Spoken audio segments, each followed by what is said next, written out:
we are discussing the multiple choice questions and answers on MANET, that is Mobile Ad Hoc Network. MANETs are, the options are infrastructure oriented, infrastructure less, partially infrastructure oriented, or partially infrastructure less. What do you think MANETs are? The correct option? Yes, you guessed it right. It's option B. MANETs or mobile ad hoc networks. These are networks that do not rely on any pre-existing infrastructure, such as routers or access points. Instead, the nodes in a MANET communicate directly with each other, forming a temporary network on the fly. Please remember, MANET network is not a fixed network. This makes MANETs highly flexible and suitable for scenarios where a fixed infrastructure is not available or is practically impossible. For example, the places or the areas where any disaster has struck or the military operations. Hence, the correct option is infrastructure less. MANETs support following topology. Now the options are star, mesh, ring, or not fixed. What do you think is the correct option? Yes, it's option D, not fixed. Generally, when we talk about network, there are certain topologies which we know about, like ring, mesh, star, fully connected, line, tree, and bus. But MANETs, they do not support any fixed topology because unlike traditional wired networks, MANETs are dynamic and they are constantly changing network topology. Why?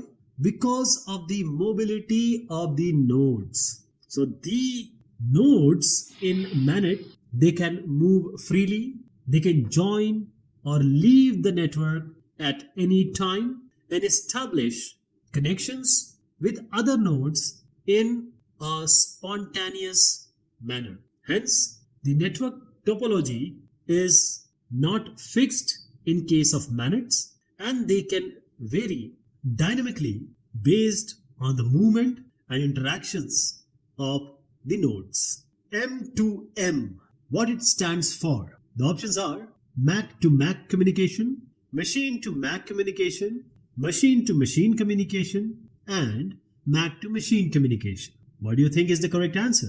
Yes, you got it right. It's option C, machine to machine communication, M2M. So the technology that enables networked devices to exchange data or information and perform certain actions without manual assistance of humans. Okay, so this M2M refers to the direct communication between two or more devices without the need for human interaction. M2M involves the exchange of data and information between machines, allowing them to interact and to collaborate autonomously. So this technology is commonly used in various industries such as healthcare, transportation, and manufacturing, enabling efficient and automated processes. With respect to WSN coverage problems, the OGDC algorithm is an acronym for, the options are optimal geographic density control, optimal geographic distance control, optimal geographic distance coverage, or optimal geographic density coverage. Now what is the correct option? Yes, it's option A, which is optimal geographic density control.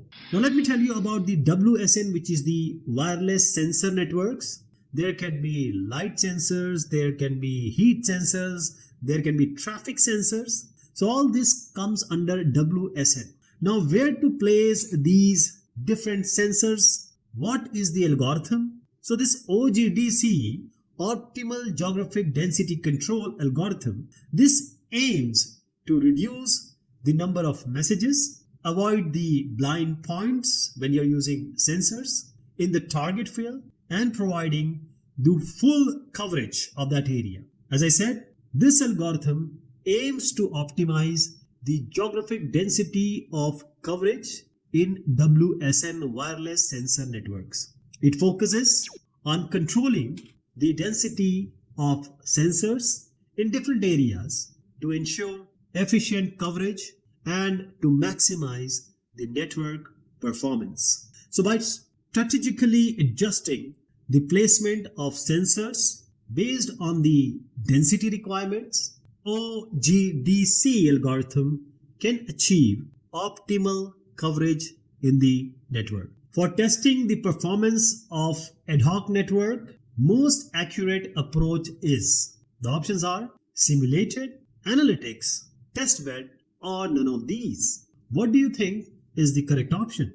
Yes, you got it right. It's option C, testbed. Now, we are talking about ad hoc network, and just as a passing remark, it's true for all the networks because the most accurate approach is testbed. The testbed provides a realistic hardware-software environment in which the test components we can test without actually having the final or ultimate system.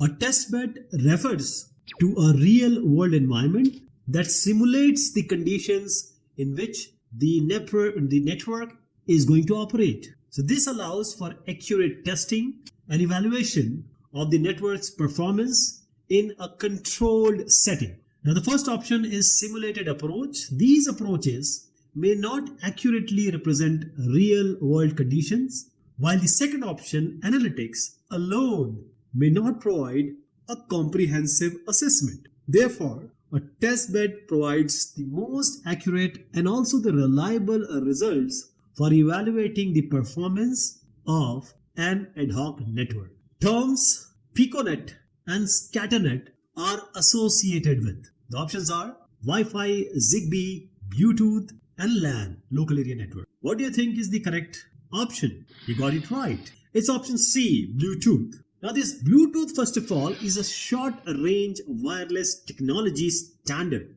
And this Bluetooth is used for exchanging the data between fixed and mobile devices over short distances and building the personal area networks or PANs.